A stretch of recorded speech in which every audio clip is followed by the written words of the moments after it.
दुसरा मुद्दा असा आहे, हा नैसर्गिक म्हणजे गाईची भूक पहिल्या महिन्यात 81% असते, 20% कमी खाते, पण पहिल्या महिन्यातच सगळ्यात जास्त दूध देते. दूध काय आभाळातून पडलंय का? तर गाय काय करते, पहिल्या महिन्यात ज्यावेळी दूध द्यायची उर्मी असते, फ्लो म्हणतो आपण, त्यामध्ये स्वतःचं वजन खर्च करून तुम्हाला पहिल्या सुरुवातीला दूध देते.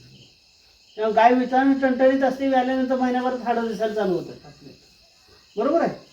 या एका गोष्टीमुळे तुमचं 2000 कमीत कमी 2000 4000 लिटरपर्यंत दूध कमी पडतं.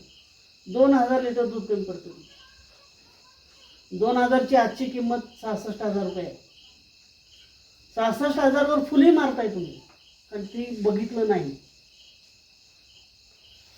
जेवढं वजन कमी केलंय ते गाईचं तुमच्यावर असलेलं कर्ज आहे आणि हे कर्ज व्याजासहित फेडून घेते तुमच्याकडनं.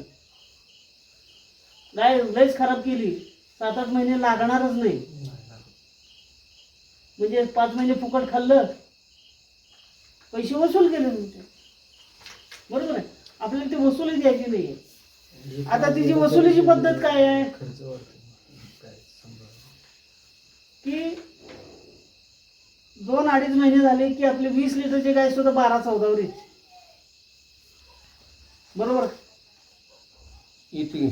30 ते 40% दूध कमी पडतं. व्याज म्हणून दूध कमी करते ती, आणि तिसऱ्या महिन्यानंतर तिचं खाणं 105% होतं, जे व्याल्यापेक्षा 25% जास्त खाती गाय.